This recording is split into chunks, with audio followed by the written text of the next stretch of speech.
Qual é o modo correto de utilizar os textos motivadores na sua redação? O que você pode e o que você não pode fazer no uso dos textos motivadores? Olá pessoal, sou o professor Gleison Versosa, especialista em linguagens e que já teve participação em bancas de concurso. Nesse vídeo vou mostrar para vocês como proceder dentro dos textos motivadores, vou mostrar para vocês o exemplo do texto motivador do Enem do ano passado e também vamos dar uma rápida lida nas instruções para que você saiba o que fazer na prova de redação antes mesmo de começar a redação. Começando então com as instruções, lá em cima na página você vai se deparar com algumas instruções que a banca quer que você preste muita atenção. Instruções para o Enem 2019. A primeira coisa que eles falam é sobre o rascunho. É o seguinte, como eu já disse, você não pode usar lápis e borracha na sua redação do Enem, mas o Enem te dá o recurso do rascunho, que você terá uma folha própria na qual você poderá escrever o seu texto antes de escrever o seu texto oficial, que é aquele que vai ser corrigido. Escreva nesse rascunho, não tente escrever direto, porque como você só poderá escrever com caneta, você não terá alternativa para correção além do clássico risco. Portanto,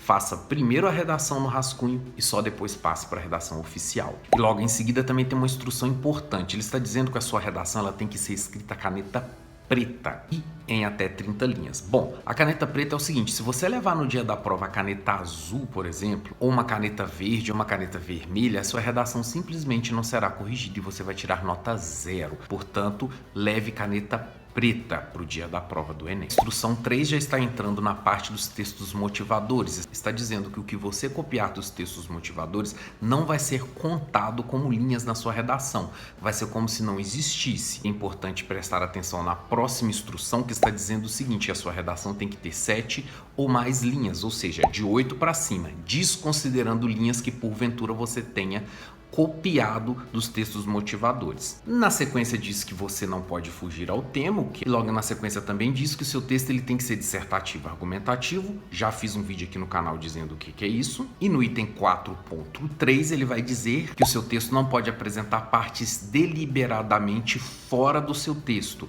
ou seja, parte desconectada, parte nada a ver. O seu texto não pode ter nenhuma parte que não tenha nada a ver com o texto, porque se tiver, você tirará 0. Por exemplo, você foi lá, terminou o texto e lá embaixo disse uma coisa nada a ver, como por exemplo alguma coisa de time de futebol, etc. Se você fizer isso, a nota é 0. E você também não pode ter nada na prova que te identifique, nome, número de telefone, etc. Porque se você tiver, você vai tirar 0. Ok, então agora vamos entrar diretamente nos textos motivadores. Em toda a prova de redação, você vai se deparar com alguns textos motivadores, que são esses que eu estou te mostrando. Observe que a banca quase sempre te dá mais de um texto para que você tenha mais de uma ideia e mais de uma fonte para pensar sobre o tema que a banca te deu. Como trabalhar com ele da maneira correta? Primeira coisa, como já foi dito, você não pode copiar, então não pense que se você for ali e copiar as linhas, mesmo que seja com outras palavras, não adianta pegar a linha, substituir pelas suas palavras e colocar porque ela também vai ser descontada. Não faça isso. Então qual é a maneira correta de trabalhar com esses textos motivadores? Você pode fazer duas coisas. A primeira delas, você pode usar os dados estatísticos. Observe que nos textos aqui,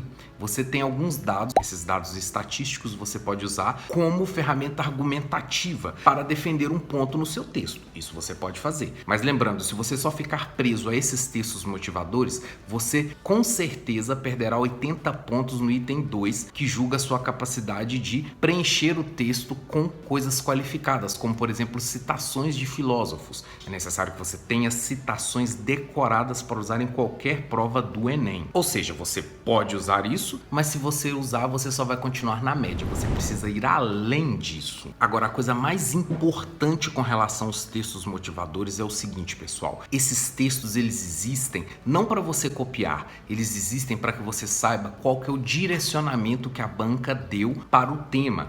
Então, pensando, por exemplo, nesse tema do Enem, que era a democratização do acesso ao cinema, ao ler os textos motivadores, você vai saber o que a banca pensa sobre isso. Porque ao contrário do que alguns podem achar, a redação do Enem não é uma prova opinativa. Você não pode dar a sua opinião aleatória sobre o tema. Você tem que necessariamente concordar com o que a banca disse. Portanto, se a banca está falando sobre a democratização do cinema e você lê esses textos motivadores, você vai perceber onde que a banca quer que você chegue. Por exemplo, nesse tema, a banca defende que deve existir algumas ações que façam com que as pessoas vão ao cinema. Agora, suponha que você seja uma pessoa que você não gosta de cinema, você acha que isso é inútil, que isso não era um problema que deveria ser resolvido, principalmente num mundo com tantos outros problemas. Se você pensa isso, você não pode defender esse ponto de vista. Se você fizer isso, você vai tomar 0. Daí a importância do texto motivador. Você tem que lê-lo para saber aonde que a banca quer que você chegue. Então os textos motivadores só vão servir para que você saiba o viés da banca, para que você saiba o direcionamento que o seu texto deve tomar. Sim, você tem que concordar com esses textos motivadores. Essa é a maneira correta de se trabalhar com os textos motivadores. Gostou do vídeo? Deixa o like, não gostou, deixa o dislike e até a próxima, pessoal.